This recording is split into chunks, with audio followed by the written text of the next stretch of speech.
A graça e a paz do Senhor, amada igreja. Eu quero nessa noite agradecer ao meu Deus por tudo que Ele tem feito por mim, por tudo que Ele tem feito por nós, porque Ele enviou o seu Filho único para morrer por nós. Ele veio para nos salvar, para nos dar a vida eterna, porque Ele é grandioso, maravilhoso Deus. Grata sou a Ti, Senhor, por tudo que o Senhor tem feito em minha vida, por tudo que o Senhor tem feito na vida da Tua igreja. Toda a honra e toda a glória seja dada a Ti, Senhor. Muito obrigado, Senhor. Gratidão seja a Ti.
Se você talvez tenha assistido o culto online, tenha vindo ontem à noite, se você assistiu online, não pôde vir e só assistiu online, você perdeu um bolo. Eu fiquei sabendo que estava delicioso, estava com açúcar, então não comi. Mas fiquei sabendo que o bolo estava delicioso, o refrigerante estava delicioso. Hoje à noite nós continuamos em festa, mas hoje à noite não tem bolo, tá bom? Hoje à noite não tem bolo. Mas o coral de homens e mulheres, né? que se reuniram ontem, vão se reunir de novo hoje à noite para cantar. E se você puder, venha. Foi uma experiência assim maravilhosa, foi extraordinário ver os irmãos. Tivemos quase 60 pessoas cantando, foi muito, muito bonito. E o que estamos celebrando? Estamos celebrando 28 anos de IBM Luz, 28 anos de Igreja Batista Missionária, né? Essa igreja existe há muito mais tempo do que 28 anos. Ela se reúne há muito mais tempo, mas nesse tempo... Você faz, por favor? Você pega o iPad ali. Não foi registrado todo o tempo de existência da igreja. Por quê, pastor? Porque só se registra o tempo em que a igreja se organizou fisicamente, ou seja, quando nós colocamos o nosso registro, tá certo, na prefeitura de Mauá. Aí, a partir dali, a gente registra o nascimento da igreja. Obrigado. Antes disso, nós éramos uma congregação da primeira igreja batista de Santo André. E agora fica registrado, né? Ficou registrado em 1994 que nós somos IBM Luz, uma igreja independente, que tinha suas responsabilidades financeiras. A gente tem que pagar conta de água, conta de luz, nós precisamos apresentar um imposto de renda todos os anos, nós precisamos de um contador que fale tudo que a gente está fazendo, se a gente está fazendo certo, se a gente está fazendo errado, tudo isso a partir de 94 a igreja precisou se organizar e temos feito isso muito, muito bem. Enfrentamos lutas? Enfrentamos, mas temos vencido. Quando eu digo temos, tá? Somos nós, né? Não sou eu, não é os pastores que passaram, não são os missionários, ou os diáconos, ou os presbíteros. É a igreja. Cada desafio que a gente teve, cada problema que a gente enfrentou, nós vencemos como um todo, né? E o Senhor tem falado de coisas maiores que Ele vai fazer na nossa vida. Quero conversar com os irmãos hoje de manhã, pensando no aniversário da igreja, em Êxodo capítulo 25. Leia, por favor, e venha ler comigo, Êxodo 25. Êxodo 25 a partir do 31.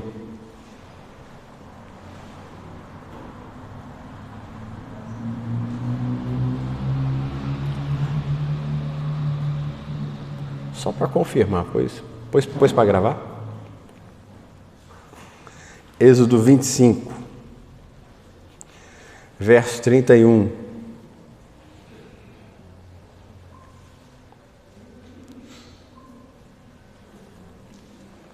Livro do Êxodo, capítulo 25, do 31 ao 40, nós vamos ler. Êxodo 25, 31 a 40, diz assim: faça um candelabro de ouro, puro e batido. O pedestal, a haste, as taças, as flores e os botões do candelabro formarão com ele uma só peça.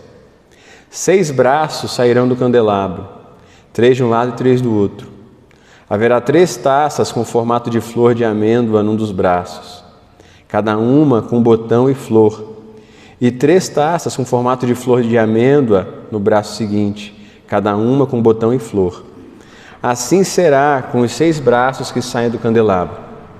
Na haste do candelabro haverá 4 taças com formato de flor de amêndoa, cada uma com botão e flor. Haverá um botão debaixo de cada par dos 6 braços que saem do candelabro. Os braços dos seus botões formarão uma só peça com o candelabro, tudo feito de ouro puro e batido. Faça-lhe também 7 lâmpadas e coloque-as nele para que iluminem a frente dele. Seus cortadores de pavio e seus apagadores serão de ouro puro. Com 35 quilos de ouro puro, faça o candelabro e todos esses utensílios. Tenha o cuidado de fazê-lo segundo o modelo que lhe foi mostrado no monte. Vamos orar. Deus, por favor, é essencial que o Senhor fale conosco hoje, que o Senhor use a Tua palavra e que seja o Senhor falando e não o Clécio, seja o Senhor falando, o Teu Espírito falando Então, fala o que tens guardado para nós através desse texto, nos ensina um pouquinho mais de como é ser igreja, porque é que o Senhor nos fez igreja. Em nome de Cristo Jesus eu te peço. Amém e amém. Pastor, mas por que é que nós estamos lendo esse texto aqui pensando no aniversário da igreja? O que tem a ver o candelabro lá de Êxodo, tá? A ordem que é dada a Moisés de fazer um candelabro com 35 quilos de ouro puro, faça o candelabro e todos os seus utensílios, porque o candelabro é um símbolo da igreja do Senhor. O candelabro é um símbolo do que nós somos e do que nós devemos fazer. Para você ter certeza de que não sou eu falando, abre em Apocalipse capítulo 1. Apocalipse 1, verso de número 20.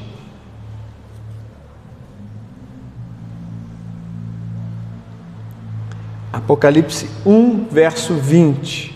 É o último livro da Bíblia, o primeiro capítulo desse livro, no versículo 20.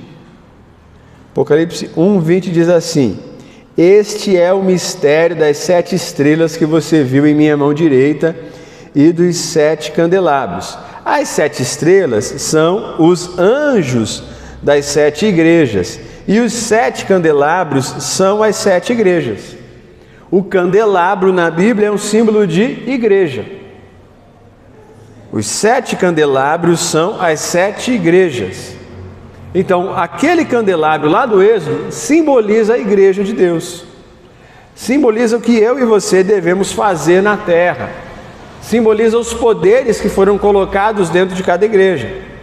Antes, só havia um candelabro. Antes, no Antigo Testamento, só havia um candelabro que deveria brilhar, que era o povo de Israel.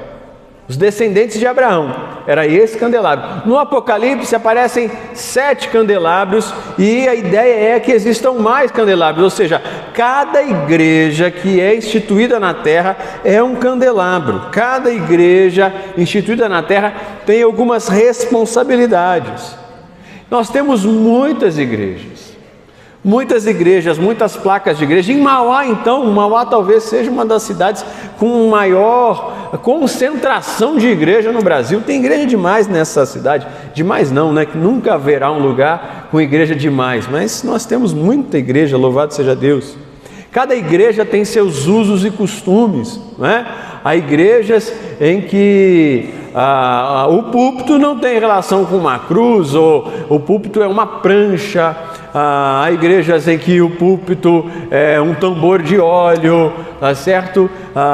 E há igrejas em que a cruz não fica bem, então é um móvel mais tradicional. Há igrejas em que o púlpito, por exemplo, não se move, né? O púlpito é firmado no chão, é feito de cimento ou de mármore. São usos e costumes. Há igrejas que estabelecem como os irmãos devem se vestir, que a igreja diz que os irmãos sempre devem estar de terno, sempre devem estar de gravata. Há igrejas, inclusive, que definem o tamanho do cabelo das irmãs e dos irmãos, se os irmãos podem usar bigode ou não podem usar bigode. Tem uma série de coisas que existem nas igrejas, né? São usos e costumes. Mas o que deve ser lembrado dessas igrejas é quem é o dono da igreja. Os usos e costumes são cultura das igrejas. Mas a gente acredita que as igrejas verdadeiras, elas têm uma coisa em comum. Por exemplo, uma fé verdadeira. A fé verdadeira é que conta. Nós vamos ter algumas interpretações diferentes da Bíblia, mas a fé verdadeira é aquela fé que acredita que só Jesus salva. Se existe uma igreja que apresenta uma outra salvação, uma salvação num outro ser, num outro poder, então nós dizemos, essa fé não é uma fé verdadeira. Ela pode até ter os usos e costumes parecidos com o nosso, mas se não acredita que só Jesus salva, nós dizemos, essa igreja não é verdadeira, porque a Bíblia de Gênesis a Apocalipse apresenta Jesus como Salvador. Outra coisa, as igrejas verdadeiras, elas acreditam que este livro, a Bíblia Sagrada, é a única regra de fé e prática, ou seja, a única Escritura que deve te ensinar como falar com Deus, como cuidar de sua família, como você deve fazer orações, como você alcança o céu. Só esse livro. Outros livros, outras falas, livros de outros homens, por mais sábios que tenham sido os homens, esses livros não funcionam. Então a fé verdadeira, que acredita em Jesus como único e suficiente Salvador e acredita que a Bíblia é a única regra de fé. Não, mas tem um livro também, ou a nossa igreja escreveu um livro, ou a tradição da nossa igreja pode salvar. Não, só quem salva é a nossa igreja. Não, as igrejas que creem que Jesus é o único e suficiente Salvador e que a Bíblia é a única regra de fé e prática, essa é a fé verdadeira. Não precisa de nenhum livro, nenhum ensino, nenhuma outra doutrina. Nós também acreditamos que as igrejas que têm a fé verdadeira, elas acreditam em Deus Pai, Deus Filho e Deus Espírito Santo. E acreditam que o Pai, o Filho e o Espírito Santo são uma pessoa só, né? E que é um ato de fé acreditar nisso, que não há explicação humana, não há simbolismo humano que explique como o Pai, o Filho e o Espírito são uma pessoa só. Essas são as igrejas que têm uma fé verdadeira. E essas igrejas também ensinam que você precisa estar na igreja, você precisa estar na comunhão, porque Jesus ensinou sobre isso. Então, vão haver muitos estilos de igreja, mas existe um grupo de igrejas que são as igrejas verdadeiras. Creem em Jesus, creem na palavra, creem no Pai, creem no Filho e no Espírito Santo, né? Mas vão sempre usar a mesma Bíblia, o mesmo princípio. E essas igrejas são apresentadas aqui como um candeeiro, um candelabro. Um candelabro que tinha algumas hastes, e nas suas hastes elas eram assim um pouquinho fundas, como uma tampa de garrafa, e ali se colocava um pouquinho de azeite, e aquele azeite ia pegar fogo, né? Ia colocar fogo no azeite e ele ia queimar. Aquele azeite queimando iluminava uma sala escura. O candelabro de Êxodo ficava numa sala sem janelas, tá certo?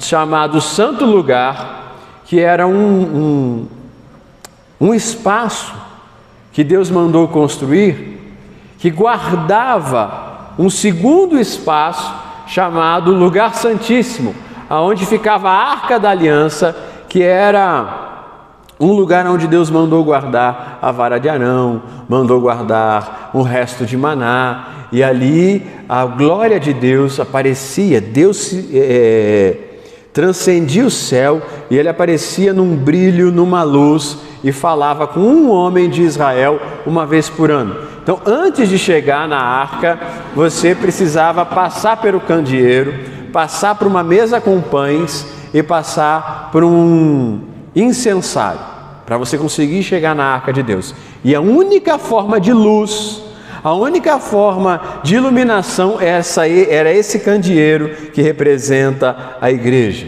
O candeeiro era de ouro e tinha que ser alimentado com azeite. O azeite é símbolo do Espírito Santo de Deus.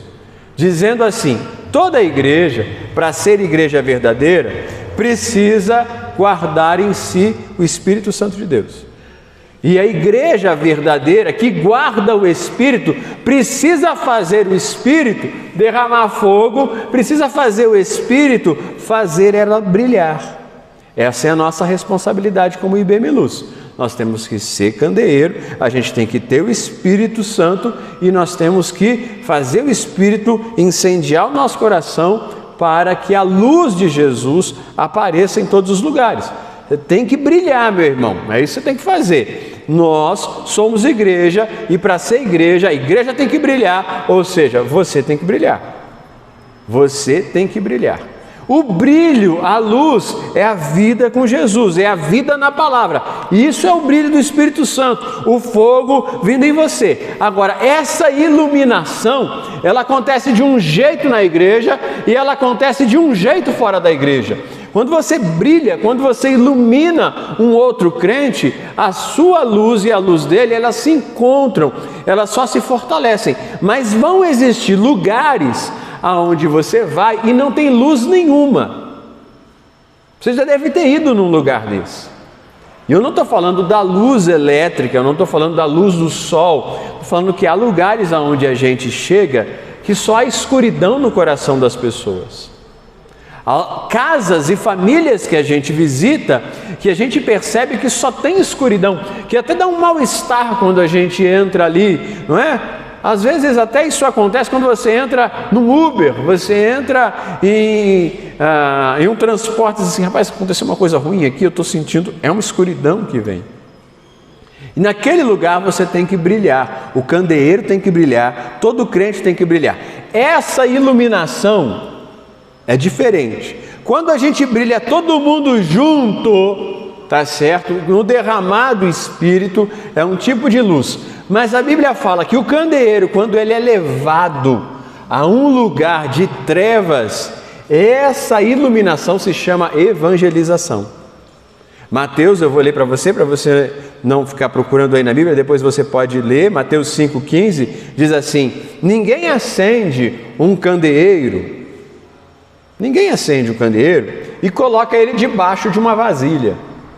Ninguém vai pegar um facho de luz, ninguém vai pegar a luz que brilha do azeite e vai guardar debaixo da cama. Pelo contrário, você pega o candeeiro e coloca ele, Mateus diz, coloca no lugar apropriado. Assim ilumina todos os que estão na casa. Desse jeito, brilhe a luz de vocês diante dos homens, para que vejam as suas boas obras e glorifiquem ao Pai de vocês que está nos céus. Marcos fala também desse texto, Marcos 4 diz, ele diz, quem traz uma candeia para ser colocado debaixo de uma vasilha ou debaixo da cama, acaso não coloca no lugar apropriado? Porque não há nada no oculto, senão para ser revelado, e não há nada escondido, senão para ser trazido à luz. Lucas diz, ninguém acende uma candeia e esconde dentro de um jarro. Pelo contrário, coloca no lugar apropriado, para que todo mundo que entre possa ver a luz. Hebreus 9 diz assim, foi levantado um tabernáculo. Na parte da frente, chamado lugar santo, estava o candelabro, a mesa e os pães da presença. O candelabro tem que brilhar para quem está na escuridão. Isso é ser igreja. A nossa igreja continua sendo igreja porque ela tem brilhado nas trevas. E a gente tenta brilhar em cada um desses países que estão aqui, nessas bandeiras. Nós temos sustentado missionário, orado por missionário, mandado dinheiro para missionário. Então, nós tentamos brilhar na nossa Mauá. Nós damos cesta básica, a gente faz visita, a gente deixa a igreja aberta. Tudo o que é possível fazer, vai até a população de rua, vai até a pessoa que mora na rua, vai a quem está usando droga, oferece para ir morar numa casa de recuperação, sustenta a casa de recuperação. Tudo que pode ser feito para brilhar como igreja, a gente tem feito. E você tem que fazer na sua casa também. Você tem que ser luz naquele lugar. O candelabro brilha. E quando ele brilha no meio das trevas, é o evangelismo. É fazer com que pessoas que estão na escuridão entendam a luz, vejam a luz, e digam assim, eu também quero ser candelabro. Eu também quero que o azeite caia sobre mim, eu quero que o Espírito ponha fogo em mim, e eu brilhe para ajudar as outras pessoas. Só que o candelabro, o primeiro candelabro, ele brilhava num lugar específico, eu falei para você.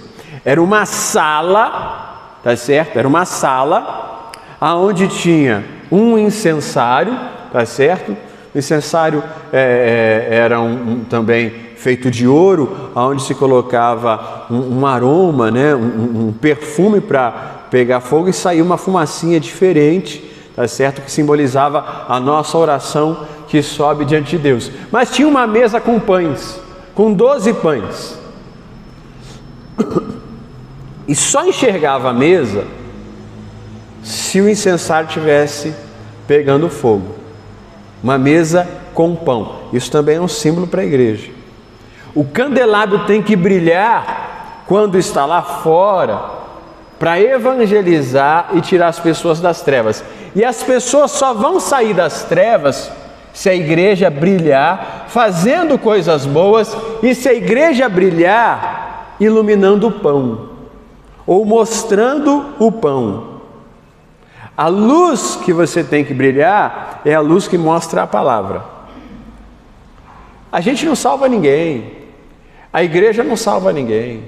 A igreja pode ser boa, pode ser maravilhosa. A igreja pode ter eventos bons para os jovens podem ir para acampamentos, podem ir para retiros, podem viajar, podem conhecer o mundo junto da igreja, mas isso não salva ninguém. A igreja pode fazer bons jantares para os casais, a igreja pode fazer grupos de oração, onde as mulheres falam e elas liberam a alma, onde os homens adoram e cantam, mas isso não salva ninguém. Um monte de reunião acontece no mundo, muito parecida com as reuniões que a igreja faz, que não salvam ninguém. Tem clubes onde as pessoas dançam, onde as pessoas cantam, não cantam para Deus, mas cantam e dançam. Existem grupos de apoio no mundo todo, onde as pessoas abrem seu coração, choram, só homens, só mulheres, só casais, mas eles também não são salvos. O que salva dentro da igreja é Jesus, e o que salva dentro de uma igreja é a capacidade que a igreja tem de mostrar Jesus através do pão. Pastor, que pão? O arroz e o feijão? Não, o pão aqui é a palavra. A luz que a igreja brilha é a luz do Espírito que mostra Jesus, que evangeliza, e aquela mesa de pães simbolizava a capacidade que Israel tinha, e agora é a capacidade que a igreja tem de explicar para as pessoas a Bíblia. Nós é que temos que mostrar para as pessoas como a Bíblia nos ajuda. Mas as coisas na sua casa elas ficam melhores com a Bíblia. Pastor, eu ainda não estou vivendo isso, então quero te ajudar a viver. Quero te explicar como isso acontece. Porque o que muda a nossa vida é a palavra. O que dá firmeza em muitas vezes nas suas batalhas é a palavra. Então nós iluminamos as pessoas mostrando como a Bíblia nos ajuda. Não é só como eu te ajudo, como eu posso te socorrer, como eu posso te ajudar, como a igreja pode te ajudar. Não, como é que a Bíblia pode te ajudar? Quando eu vou aconselhar alguém, eu tenho que aconselhar essa pessoa dentro da palavra. E às vezes eu falo assim, olha, isso que você está me perguntando, a Bíblia não fala nada. A gente vai ter que pensar de um outro jeito e vamos tentar pensar de um jeito para não fugir da Bíblia. Porque se a gente fugir da Bíblia, a gente vai errar. Mas se a gente conseguir buscar resposta, mesmo que a Bíblia não seja direta na sua pergunta, a gente buscar a resposta na palavra, a sua vida vai mudar, a vida da sua família vai mudar, o relacionamento na sua casa vai mudar, porque esse livro é o livro sagrado. É assim que as coisas mudam, e mesmo o evangelismo só funciona se ele é na palavra. Esse é o pão que a gente ilumina, esse é o pão que a gente apresenta. Pastor, mas só esse pão? Lógico que esse pão também representa a comunhão. Quando a gente participou da Santa Ceia ontem, e a Santa Ceia fala de um pão que a gente come, que é a comunhão, que é a paz entre os irmãos. A gente só come pão com outra pessoa que a gente tem paz.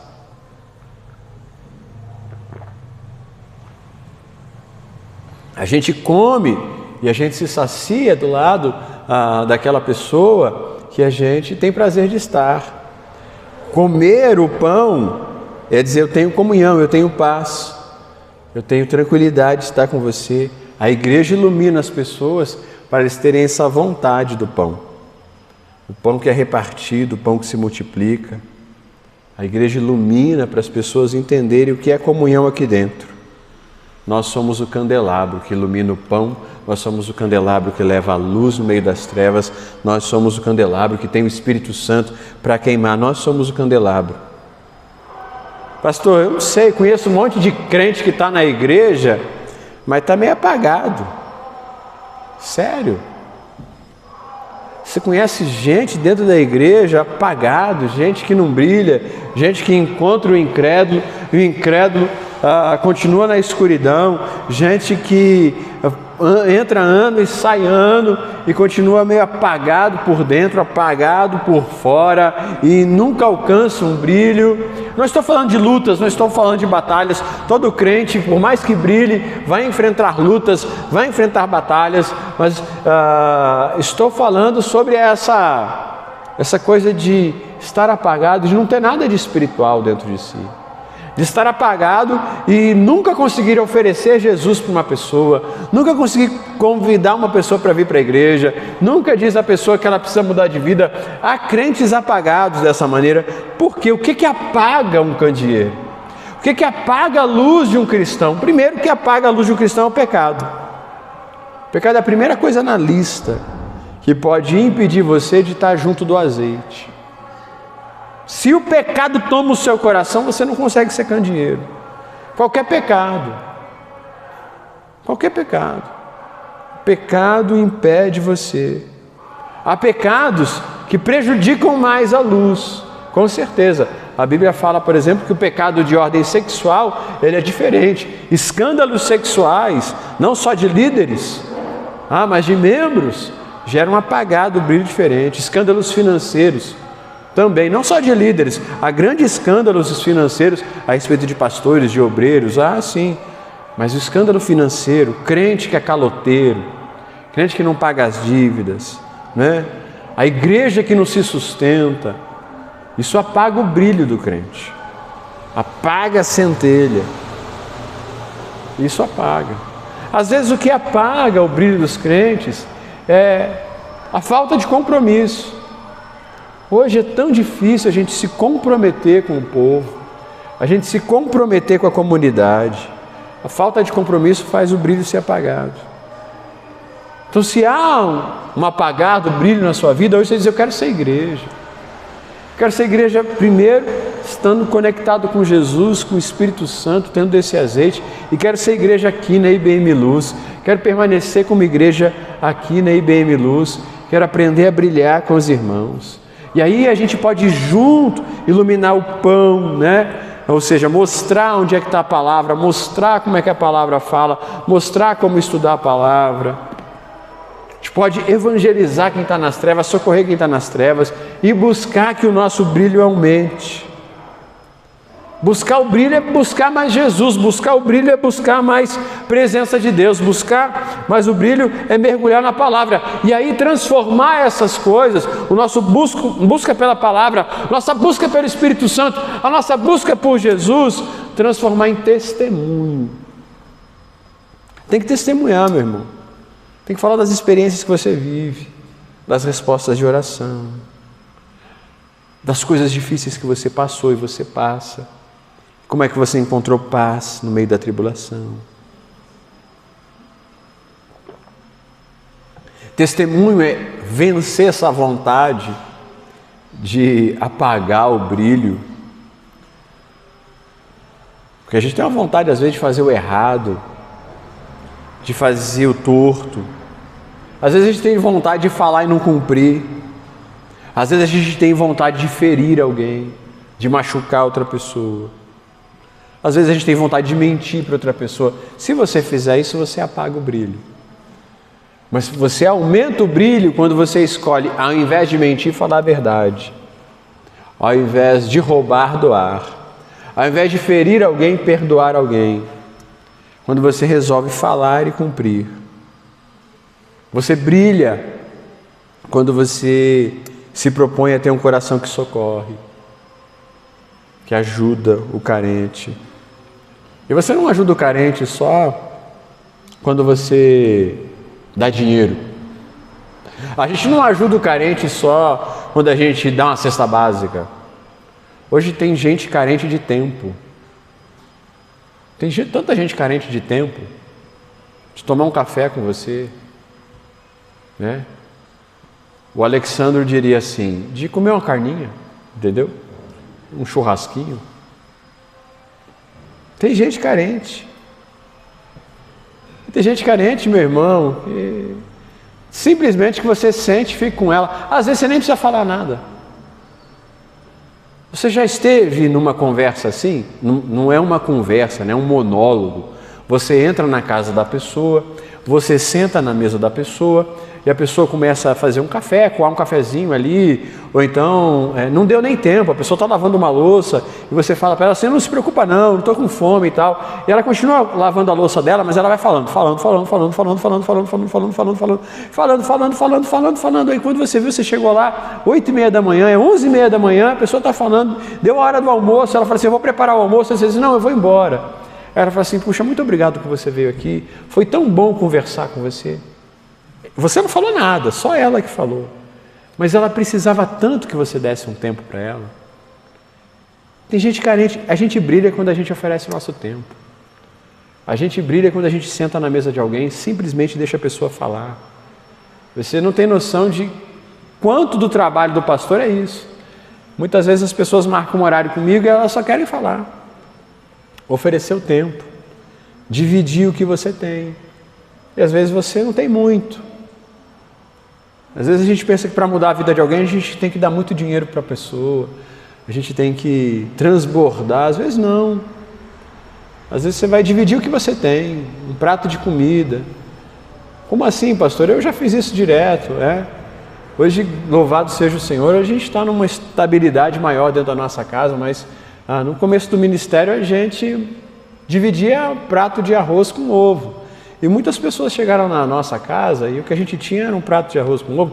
Não era um prato, né? Era um pouquinho na panela que a gente sabia que ia virar um prato, mas a gente dividia aquilo ali. Chegou, não, aqui em casa chegou, dá para comer, tem que comida, vamos comer e tal. E aumenta a salada, compra mais um pé de alface, faz aquilo multiplicar e tal. Você divide o que tem, seja no dinheiro, seja na roupa. A gente muda a vida de uma pessoa, isso é brilhar.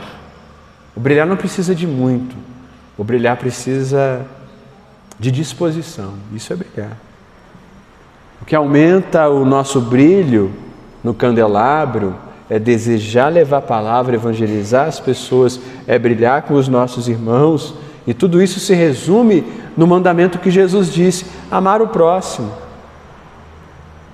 É amar o outro, é se interessar. Pastor, é fácil amar o próximo? Lógico que não. Não porque é difícil, porque as pessoas são difíceis. Eu nem acho as pessoas tão difíceis assim, meus irmãos. Eu acho o ser humano muito simples de ser entendido, de ser compreendido. Eu não aceito tudo que o ser humano faz. Eu acho difícil a maldade dentro do ser humano. Mas entender o ser humano às vezes é muito simples. E amar essas pessoas, amar um ao outro, é entender e dizer assim, talvez se eu estivesse na sua situação eu faria a mesma coisa.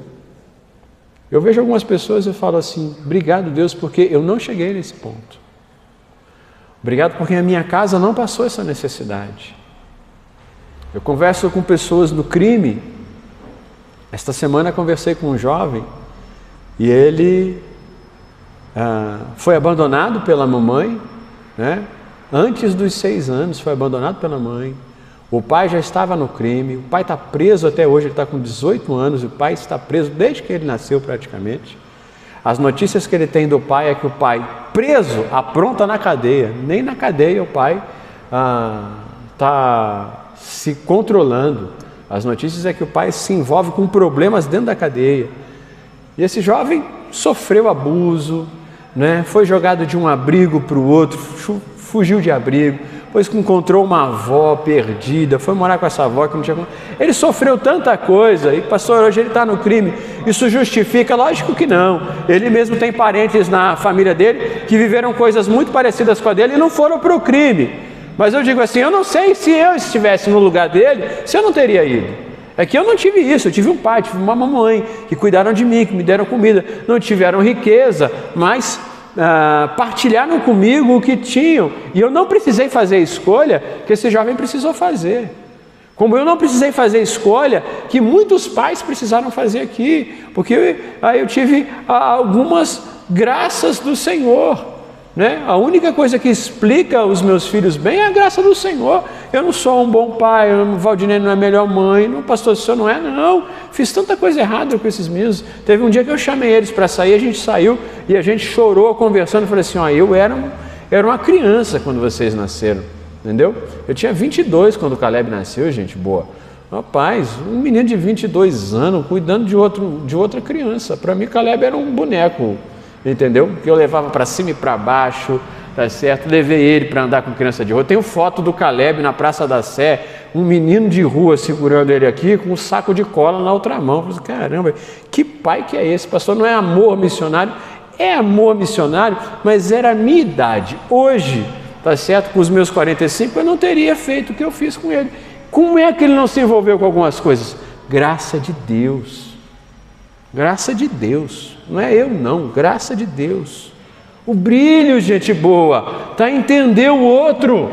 Entender que a gente não é melhor que o outro, não. A gente não fez as coisas certas. A gente ganhou a graça. E às vezes o outro cara não ganhou a graça que a gente ganhou. E a gente tem que chegar junto dele e dizer assim, eu espero que você ganhe.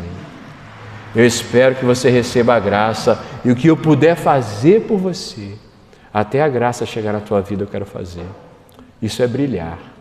Brilhar é mostrar o interesse, é chorar junto, nunca achando que a gente é melhor. A gente chora junto, a gente entende a angústia do outro, porque a angústia do outro podia ser a nossa angústia. Se não é graça de Deus, irmãos. É graça de Deus. E a gente se alegra com o outro. Há quem diga que para o ser humano é mais difícil se alegrar do outro do que chorar. Que o ser humano consegue chegar perto do outro que está pior do que ele e chora por causa da pobreza do outro, mas que o ser humano tem muita inveja dentro de si e quando tem que se alegrar com o outro tem dificuldade. Eu espero que não seja assim no seu coração. Se alegre com o seu irmão trocou de carro, louvado seja Deus. Seu irmão comprou uma casa nova, louvado seja Deus. Ele se formou na faculdade, louvado seja Deus. Ele se aposentou, louvado seja Deus. Se alegre com ele, entendeu? Foi ele que prosperou, mas você leva um bolo para ele. Foi ele que prosperou, mas você vai lá e dá um presente para ele em honra. Pastor, mas foi ele que ficou rico? Foi ele que trocou de carro? Foi ele, eu vou lá, você vai lá e diz assim, eu trouxe um bombom para você. Eu trouxe uma flor para você, minha irmã, dizendo assim, eu estou feliz com a sua conquista. Isso é brilhar. E a gente brilha com outro irmão, a gente brilha com quem é do mundão também. O cara lá na tua firma, ele prosperou, louvado seja Deus. Pastor, eu não acredito que aquele cara prosperou. Eu não acredito, aquilo ali é coisa ruim, pastor. Não, rapaz. Ele ganhou. Não foi com roubo, não foi sujo. Se foi sujo, o Senhor te entrega nas mãos. Mas não foi sujo o que ele fez. Você pode até não gostar dele, mas se alegre com quem prosperou. Toda prosperidade na terra deveria gerar um sorriso no nosso rosto. Toda prosperidade boa, não a prosperidade do ladrão, não é a prosperidade do cara que está lá no Morro da Rocinha, mas ele é um traficante, esse cara não fico feliz com a prosperidade dele não. Mas o cara prosperou, é alguém da vila que prosperou, o negócio do cara prosperou, entendeu? Abriram um mercadinho lá perto da minha casa agora, um outro mercadinho. De vez em quando eu passo lá, compro um negócio, entendeu? Podia descer no Lourencinho, podia subir no daqui em cima, o cara começou agora, eu fico, esse cara precisa prosperar. Se ele abrir esse negocinho aqui, ele tem que prosperar. Eu passo lá. Ontem até comprei um negócio errado lá. Comprei um negócio errado, a Valéria falou assim, por que você comprou isso? Eu comprei um vidrão bonito assim, meus irmãos. Eu achei que era azeite, 10 conto. Falei, azeite barato, de R$10? Não, azeite é mais caro, 10 conto. Eu comprei, alegre. Olha, Valdirene, que eu comprei, a Valdirene olhou para mim, assim, e deixou quieto. Deu uns 10 minutos, eu estava no quarto, ela voltou, falou assim, por que você comprou isso daqui? Eu falei assim, você gosta tanto de fazer uma saladinha com azeite? Eu falei assim, isso aqui não é azeite não, entendeu? Isso aqui é vinagre, caro demais, você comprou esse vinagre aqui? Nós compramos vinagre barato, esse tal do vinagre balsâmico, que vem dentro do negócio de vidro. Eu falei assim, jura que eu comprei errado? Eu nem li, eu achei tão bonito o vidro e achei que o preço estava bom. Eu queria abençoar o cara, abençoei dobrado, porque eu comprei errado agora. Faz isso, gente. Você vê o cara, você quer a prosperidade dele, você vai lá e abençoa. Porque você quer ver o outro bem, isso é brilhar, é brilhar. O fim de ano está chegando, entendeu? Já vai fazendo uma caixinha em casa. Guarda R$1, R$2, R$3, não sei quanto você pode, porque o fim de ano vai chegar e o lixeiro tem que ganhar uma boa caixinha uma boa caixinha, brilha, querendo o bem do outro. Isso é ser igreja. Sabe por que a gente não fechou as portas ainda? Porque a gente quer brilhar. Sabe por que essa igreja existe há 28 anos? Porque a gente quer brilhar. E porque as pessoas que estão aqui resolveram brilhar junto, resolveram levar a luz. Nós somos candeeiro do Senhor. Estar na igreja, edificar a igreja, depende de você. De você fazer a pergunta todo dia: brilhei o suficiente hoje? Fui candeeiro, mostrei a palavra, mostrei o pão, mostrei para quem estava nas trevas, mostrei para o outro irmão. Fui candeeiro o suficiente? Que IBM Luz seja candeeiro, que aqui seja uma reunião de luzeiros cada vez maior, que a gente brilhe a luz de Jesus. Feliz aniversário para você, meu irmão, que a IBM Luz fez aniversário porque você tem sido luz e tem ajudado a gente a ser luz em todos esses lugares do mundo. Amém? Feche os teus olhos. Se está tendo alguma dificuldade de brilho aí na sua vida, põe a mão no coração, porque eu vou orar, porque eu sei que a sua vontade é brilhar, é brilhar, é brilhar. Obrigado, Jesus, por essa palavra. Obrigado, Jesus, pela paz que eu sinto, de que nós realmente somos igreja e brilhamos. Realmente, IBM Luz é um candeeiro em meio às trevas, no Brasil e no mundo. E aqui, Senhor, irmãos que põem a mão no peito, mão no coração, estão dizendo assim: eu estou tendo dificuldade em brilhar. Há muita luta na minha casa, muita batalha, e eu estou tendo dificuldade de levar a luz do Senhor. Mas hoje dá renovo, hoje dá esperança, Pai, e que, Senhor, eles percebam que a luz não vem deles, é o Teu azeite que cai. E só de ouvir a Tua palavra hoje, só de dispor o coração, o azeite já caiu. E essa semana nós vamos brilhar de um jeito diferente e especial. Faz-nos brilhar em nome de Jesus. Amém e amém.